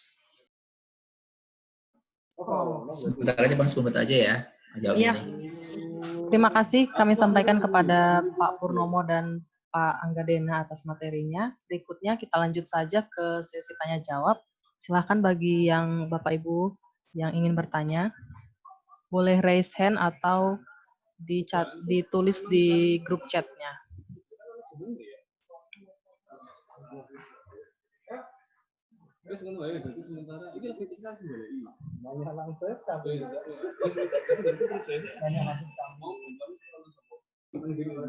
Apakah ada yang ingin bertanya? Kalau nggak ada, saya mau nanya nih Mbak Riris nih. Oh boleh, silakan Pak. Oke, baik ya. Terima kasih ya. Mumpung ada yang nanya ya, saya tanya lah ya. Biar sambil kalau ada mau silakan gitu. Baik, terima kasih Mas Purnomo dan Mas Anggadena ya, telah memberikan paparan terkait dengan audit konstruksi ya. Walaupun kondisinya ini di masa normal ya, mudah-mudahan nanti kalau masa normal ya jadi masukan ya buat kita terkait masalah audit konstruksi. Mungkin begini Mas Purnomo dan Mas Anggadena ya. Mungkin ini sebuah kasus juga ya, jadi ini sebuah kasus. Kalau misalnya suatu pekerjaan ya, karena apa? Karena belum ada anggarannya kan, sehingga belum bisa dibuat kontrak, gitu ya. Padahal kegiatan sudah jalan mestinya nih. Katakanlah anggaran itu keluar bulan Maret atau April lah anggarannya ya. Nah, sementara kegiatan Januari sudah jalan, ya kan? Kegiatan misalnya honor ya katakanlah non fisik, honor konsultan gitu ya, konsultan proyek misalkan, kan sudah mesti kan katakanlah dia sudah melaksanakan pekerjaan karena ini urgent memang harus dikerjakan. Sementara karena anggaran belum ada, kontrak belum dibuat, gitu loh. Ya kan? Akhirnya kontrak dibuat bulan Maret, April katakanlah. Nah, untuk pekerjaan bulan Januari sampai Maret, ya, dia atau konsultan telah melakukan pekerjaan. Dengan dasarnya itu adalah surat dari katakanlah unit kerja, pimpinan unit kerja, bahwa ini harus dilaksanakan. Tapi karena ada masalah hambatan dengan anggaran, belum ada kontrak SPK-nya untuk si konsultan. Nah, kira-kira bisa nggak si konsultan ini dasar dari surat dari pimpinan unit kerja itu menerima pembayaran karena dia sudah melakukan pekerjaannya, sudah melakukan kewajibannya gitu. Silakan.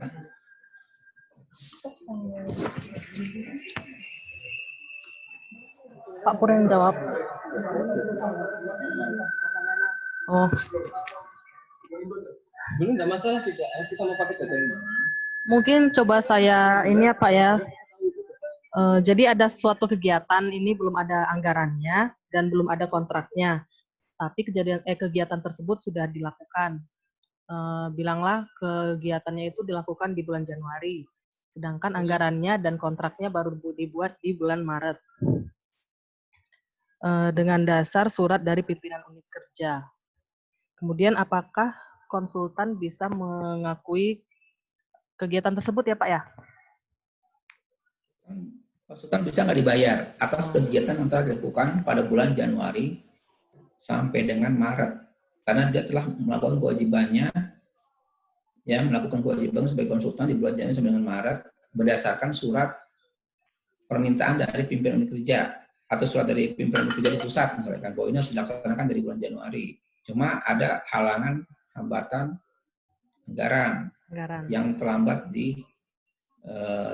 ditetapkan sehingga kontrak pun akhirnya baru dibuat atau SPK-nya baru dibuat bulan April, ya kan? Nah, atas kondisi ini bisa nggak ada SPK mundur bulan Januari? Padahal kewajiban sudah dilaksanakan, misalnya, gimana seperti itu kondisinya?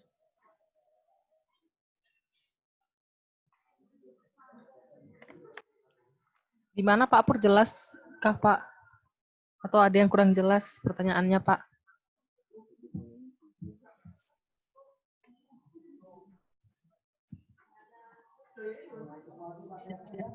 Saya tidak salah menangkap dari pelaksanaan pekerjaan yang tidak disediakan ataupun hanya tidak tersedia gitu kalau nggak salah. Jadi sebenarnya prinsip yang lazim atau yang selama ini kita pahami bahwa suatu pelaksanaan kegiatan adalah bisa dibayarkan seandainya ada ataupun tersedia anggarannya. Itu yang pertama, bahwa dia betul-betul melaksanakan kegiatan atau tidak itu tentu setelah pengujian kita di tahap berikutnya gitu loh. Bahwa tahap pertama yang harus kita uji adalah bahwa pekerjaan itu sudah harus bahwa pelaksanaan kegiatan itu sudah harus dianggarkan tersedianya atau tidak dulu, itu yang pertama. Jadi butuh yang paling penting adalah bahwa anggarannya itu sudah tersedia atau tidak. Mungkin itu Pak. Oke. Maaf, soalnya saya juga tidak terlalu paham dan tidak terlalu jelas makna pertanyaan detailnya gitu loh Pak. Jadi saya yang memahami hanya itu aja. Itu yang bisa. Iya, berarti terima kasih. Kalau kondisi seperti itu, ya, apakah konsultan itu layak dibayar bulan Januari sampai dengan bulan Maret? karena dia telah melakukan kewajibannya sebagai konsultan itu bulan Januari dan bulan Maret, sebagai dasarnya adalah surat dari pimpinan unit kerja bahwa ini kegiatan harus bisa jalan Januari sampai Maret. Bahwa anggaran itu terlambat, kan itu kan salah di anggaran, ya kan? Biasanya kan anggaran kan seperti itu kan, selalu terlambat, katakanlah baru muncul terbit bulan April, sehingga kontrak pun atas si konsultan baru dibuat bulan April. Ya kan? Maksud saya layak nggak konsultan itu dibayar bulan Januari sampai dengan Maret, karena dia telah melaksanakan kewajibannya di bulan Januari sampai dengan bulan Maret. Ya kan? Cuma karena kok anggarannya belum ada, sehingga kontraknya juga mundur. Ya kan? Atau kontraknya dibuat tanggal mundur. Nah, ini kan jadi kira-kira gimana? Kalau misalnya dia tidak dibayar kan berarti ya dia kan sudah melaksanakan kewajiban dari bulan Januari sampai bulan Maret. Dan itu pun atas permintaan si katakanlah pimpinan bahwa kegiatannya harus sudah jalan dari bulan Januari dan harus didampingi oleh konsultan misalnya.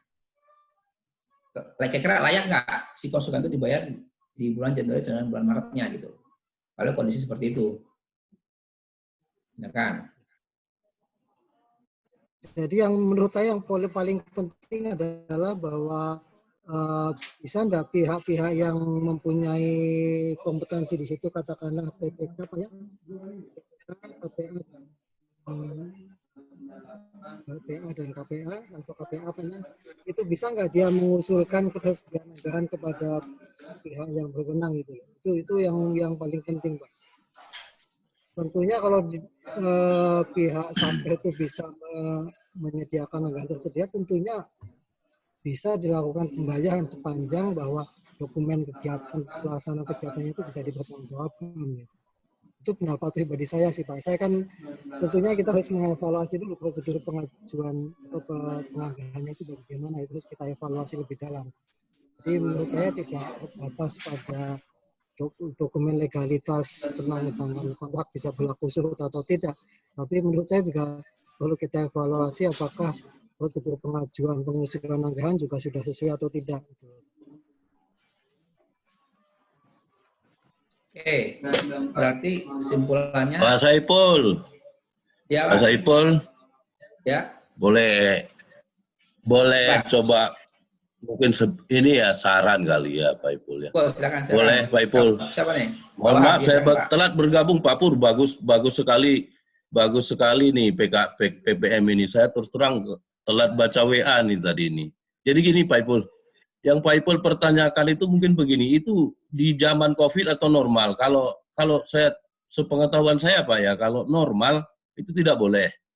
Tidak boleh dibayarkan karena kenapa? Tidak ada perikatan kontrak di sini. Nah, kalau pandangan saya dengan kondisi yang sekarang ini kondisi normal ya Pak ya. Katakanlah kita istilahnya lelang pradipa. Nah, pradipa boleh, tapi tanda tangan kontrak tetap ketika anggaran itu sudah pasti tersedia. Karena kan kita dilarang melakukan perikatan kontrak kalau anggarannya tidak tersedia. Itu kalau normal ya, kalau normal. Tapi kalau tidak normal, kondisi pos mayor dan itu memang tahap refocusing itu memang membutuhkan waktu dan pekerjaan sudah harus dikerjakan, saya pikir boleh-boleh saja. Selagi memang dokumen menyatakan bahwa pekerjaan mereka ini memang dilaksanakan gitu Pak. Dan atas perintah. Kalau istilahnya di kondisi darurat, itu kan ditunjuk langsung siapapun pesertanya Pak. Dan tidak mengenal itu berapa rupiah nilainya, kan begitu Pak Ipul. Nah itu pandangan saya yang saya tahu Pak Ipul, silakan nanti dikoreksi. Cuman terus terang saya salut juga nih pengalaman Pak Pur. Itu yang tadi ya, permasalahan yang tadi Pak Pur. Cuman sekilas ini saya mau kasih pengalaman juga sharing nih bagi teman-teman. Ini kebetulan dulu saya auditor, memang ya ditugaskan, memang hampir rata-rata konstruksi ini urusan saya dulunya di zaman Pak Herman itu. Ada beberapa hal mungkin saya sampaikan Pak Ipul ya ke teman-teman. Izin Pak Ipul. Boleh Pak Ipul? Silakan. Pak Pur tadi di slide yang ke-13 kalau nggak salah ya. Di slide yang ke-13 terkait pemeriksaan fisik itu bagus sekali Pak Pak Pur sudah menggarisbawahi, Pak Pur sudah menggarisbawahi penekanan-penekanan. Ada beberapa hal mungkin pengalaman saya sharing di sini ke teman-teman. Kadangkala terus terang kita ketika melakukan fisik itu waktu mepet, kita kadang-kadang memang nggak cukup. Namun ada beberapa trik pengalaman yang bisa saya sampaikan. Pertama, Pak Pur dan teman-teman, kalau kita menemukan pekerjaan berupa spoon fail ya, atau tiang pancang yang fabrikasi. Jangan semata-mata kita percaya adanya surat dari fabrikasi. Jangan semata-mata, ini pengalaman. Saya mendapatkan pengalaman ini ketika saya memeriksa tiang pancang di jembatan. Nah, ternyata perusahaan fabrikasi itu pun dia punya yang namanya barang akhir. Dan itu dijual murah. Nah, ini hati-hati teman-teman. Bagaimana tekniknya menguji barang akhir? Nah, ini kebetulan saya dapat juga pengalaman dari konsultan, kebetulan udah dari PU, pensiun dia di konsultan. Jadi, kalau ketemu nanti tiang pancang yang dipasang di bangunan, kalau masih ada, lakukan pemeriksaan fisik di tengah terik matahari, siramkan dia dengan solar. Tunggu 1 jam, dia kalau akhir itu akan keluar bintik-bintik. Nah, ini beda harganya di fabrikasi. Nah, ini hal-hal yang simpel seperti itu, tolong nanti teman-teman mungkin ya. Kalau yang sudah tahu, saya mohon maaf, tapi kalau yang belum tahu, coba aja. Ini pekerjaan paling simpel dan itu sudah diakui oleh konsultan. Teknik seperti itu. Jadi kita modal hanya solar 2 liter, syaratnya harus panas terik matahari. Itu syarat. Kemudian Pak Pur tadi juga menjelaskan adanya persinambungan di beton. Ya Pak Pur ya. Nah ini juga hati-hati teman-teman. Saya sepakat dengan Pak Pur. Persinambungan di beton itu boleh kita koreksi. Tapi ingat, yang dikoreksi hanya betonnya saja. Material pembentuk beton itu tidak dapat dikoreksi. Contoh, misalnya besi di dalamnya yang bertumpuk-tumpuk, misalnya itu tidak bisa kita koreksi. Karena mereka ketimbang memotong memakan waktu, lebih bagus tidak. Nah, yang bisa dikoreksi hanya betonnya saja. Itu yang paling diingat ya. Karena pembentuk beton itu terdiri dari 3. Ada betonnya, ada besinya, dan ada backcasting. Yang dapat kita koreksi adalah betonnya. Besinya tidak bisa dikoreksi. Itu yang perlu diingat juga. Jangan nanti dikoreksi semua salah nanti teman-teman. Dibantah sama konsultannya, repot kita. Nah, yang perlu diingat lagi di dalam beton, yang bisa dikoreksi itu adalah material-material yang di dalamnya yang bukan pembentuk beton. Misalnya paralon. Nah, itu bisa. Volume paralon bisa kita kurangi di dalam pembentuk beton. Nah, ini diingat. Itu ada di SNI berapa itu saya lupa itu. Nah, dulu juga pernah saya lakukan koreksi itu dan itu diakui. Nah, ini jangan lupa juga terkadang kita membaca gambar lupa bahwa di dalam beton itu diselipkan ada paralon. Berapapun in paralon kalau kita mau hitung itu bisa kita koreksi. Nah ini. Kemudian tadi juga Pak Pur, saya salut juga nih pengalaman Pak Pur, cuman Pak Pur nggak mendetailkan ke contoh nih, kasihan teman-teman bingung. Begini Pak Pur, misalnya melihat foto, terus kita bisa mendapatkan temuan benar, saya pengalaman itu benar sekali. Dan terutama di besi, Pak Pur langsung mencontohkan di besi. Saya melihat foto, karena pekerjaan besi ini mohon maaf teman-teman, itu sudah tidak pernah bisa kita lihat lagi ketika pekerjaan sudah selesai. Tapi dengan foto itu bisa, dengan foto. Jadi untuk yang pekerjaan pembesian, misalnya pekerjaan itu semua kita bisa hitung berapa kilogram yang dibutuhkan. Rata-rata pengalaman saya, mereka itu bermain di bengkokan dan jarak behel. Nah, jarak behel siapa yang bisa lihat itu beton udah jadi. Nah, ini foto lah yang membantu kita. Misalnya bengkokan katanya di perhitungan backup data 15 cm. 15 cm sebelah kiri, 15 cm sebelah kanan bersambung dia. Nah, padahal di foto kita lihat nggak sampai 5 cm. Nah, ini semuanya berparuh ke kilogram. Kemudian jarak behel. Jarak behel ini tolong diperhatikan. Kadang-kadang di foto sekian, menurut mereka ini rapat banget, padahal jarang itu. Nah, satu. Yang kedua, menghitung kilogram besi, jangan lupa setelah dibagi behelnya ditambah 1. Karena teman-teman kadang-kadang nggak menambah 1 sehingga muncul koreksi, Pak. Ini teknis benar. Tapi saya salut Pak Pur sudah mendeteksi Cuman mungkin nggak mendetailkan ini Pak Pur, biar nggak bingung teman-teman itu. Kasihan teman-teman. Syukur-syukur kalau Pak Pur masih punya file perhitungan besi kilogram, dikasih itu ke teman-teman. Dikasih. Saya tadi Pak Pur bilang saya buka-buka nggak nemu lagi Pak. Sayang nih nggak tahu saya taruh di mana. Nah itu ada. Ketika kita masukin ketika kita masukin diameter besi, berat jenisnya kita sudah tahu, jarak behel kita bisa langsung satu beton itu berapa kilogram butuh besi kita tahu. Kita bisa tahu. Nah itu nanti dibantu teman-teman. Mungkin itu Pak Pur yang Pak Pur dan Pak Ipul yang bisa saya sharing di PPM ini ya. Mungkin monggo teman-teman yang punya tambahan bagus juga nih kalau bisa dinotulenkan, kemudian kalau ada pengalaman ditambah Pak Pur, ditambah. Kami di Kalbar itu sempat kami coba buat tapi nggak bisa banyak. Saya udah keburu pindah, kebetulan saya koordinasi pengadaan barang jasa Satgasnya di Kalbar dulu. Nah itu Pak Pur. Satu Pak Pur, saya kan telat tadi masuk. Pak Pur ada cerita nggak terkait dengan audit lelang LPSE? Karena sekarang kan seluruh konstruksi sudah lelang LPSE. Jadi kita ini kalau menurut saya jangan lagi ketika datang ke sana minta dokumen ini, padahal itu bisa kita dapat melalui aplikasi semua. Kasihan objeknya gitu loh. Ada cerita Pak Pur itu tolong nanti disampaikan juga ke teman-teman sehingga di tahap proses pelelangan mungkin teman-teman tidak perlu harus ke sana. Tinggal mendaftar di LPSE, kita download semua dokumen pengadaannya itu, dokumen penawaran sama risalah lelang ada semua di dalam aplikasi sekarang. Mungkin itu Pak Ipul. Dari saya masukan ke teman-teman, semoga mungkin bermanfaat bagi teman-teman dan mempercepat proses audit. Oke, terima kasih Pak Wahab ya. Sepertinya Pak Wahab ini sudah pengalaman juga ini jadi auditor pemeriksa konstruksi ini. Kapan-kapan bisa ngisi PPM kali ya, Pak Wahab ya. Ya Pak, kasih kalau Pak. PPM memang saya belum siap ya, Pak, karena memang itu butuh slide. Gitu. Slide. Kalau ada slide mungkin oke ya Pak Pur ya. Oh gitu, gampang kalau slide mah. Tinggal kita kirim lewat online juga bisa Pak ya.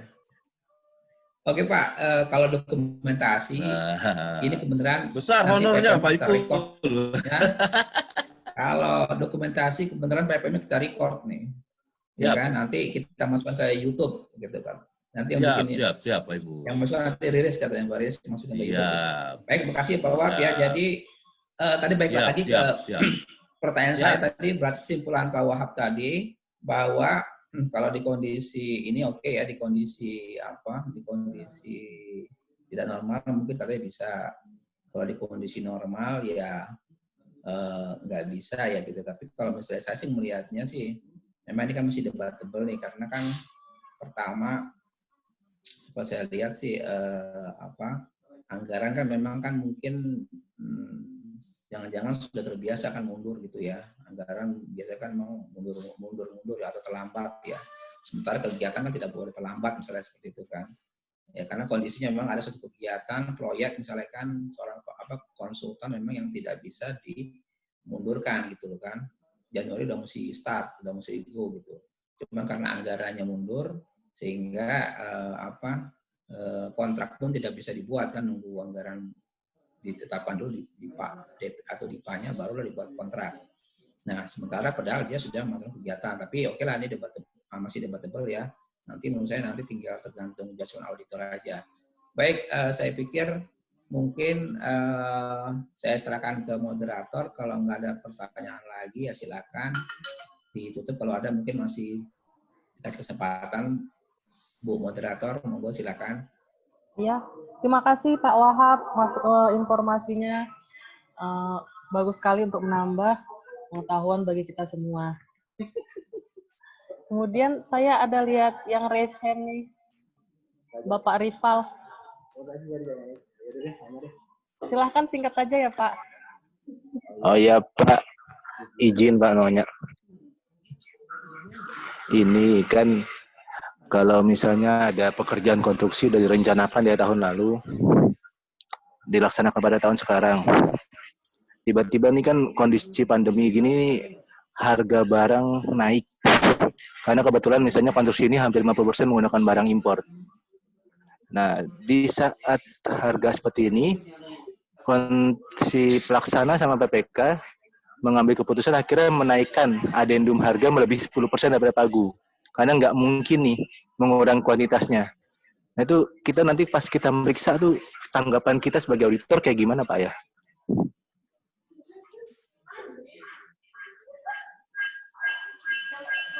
Jadi harga lebih tinggi. Ayo silakan Pak Pur. Jawab dengan singkat dan lugas. Nanya ke saya atau ke Pak Saiful ini? Dua-duanya.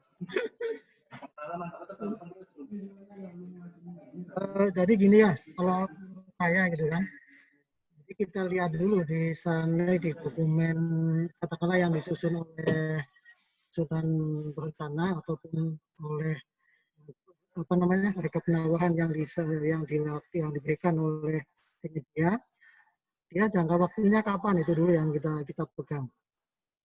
Jadi seandainya dia masih dalam jangka waktu itu, berarti tidak mungkin tidak kita perbolehkan kalau ada perubahan harga. Yang pertama. Tapi kalau sudah di luar periode yang itu, kalaupun ada kenaikan itu juga kita tidak bisa serta-merta kita membolehkan harga kenaikan itu 10%. Terus kita evaluasi. Logikanya yang ideal adalah bahwa PPK melakukan pengujian kembali atas HPS yang sudah dia susun. Itu yang idealnya.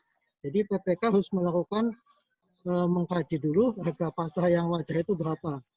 Karena apa? Karena PPK yang bertanggung jawab atas HPS.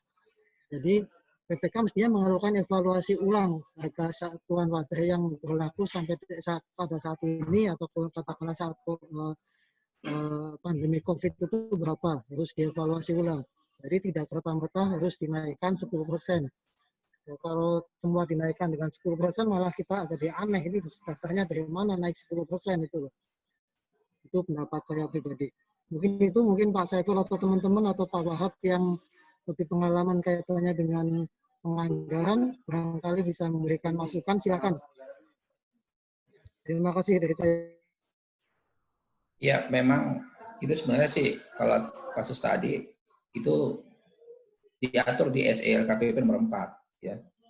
Jadi nanti memang ada dua kondisi. Kondisi pertama kontrak di di adendum ya dengan mempertimbangkan harga-harga kenaikan di kondisi COVID ya, pandemi ini. Kondisi kedua kontrak diputus karena harga-harga tinggi, anggaran tidak ada gitu. Ya, jadi kalau mau detail silakan baca di Surat Edaran LKPP nomor 4 tahun 2020. Karena ini terkait kasus pandemi sehingga kasus darurat sehingga bisa saja itu terjadi. Kalau normal sih mungkin nggak bisa ya normal ya di atas 10%, tapi karena ini kondisi pandemi kelihatannya itu dimungkinkan untuk naik setelah diteliti atau dikaji oleh PPK. Mungkin singkatnya itu aja sih. Tapi kalau lebih detailnya silakan dibaca SE LKPP nomor 4 terkait dengan pengadaan pengadaan barang dan jasa. Gitu. Ya. Kayaknya cukup kali Bu moderator ya. Iya, siap Pak. Kita tutup aja Pak ya. Makan kue. Baik, terima kasih. Mau ada tanya lagi, ini aja langsung ke orangnya. Orangnya aja. Ya. Sudah ditutup. Untuk pertanyaan lebih lanjut, mungkin sesuai dengan saran Pak Saiful bisa ditanyakan langsung kepada Pak Purnomo atau ke Pak Anggadena. Baiklah, terima kasih banyak untuk Pak Korwas IPP Bapak Saifullah, untuk para penyaji kita Bapak Purnomo Aji dan Pak Anggadena, dan seluruh teman-teman sekalian yang sudah menghadiri PPM online kita hari ini. Baiklah, saya tutup saja. Terima kasih untuk hadirannya dan semua partisipasinya. Selamat sore.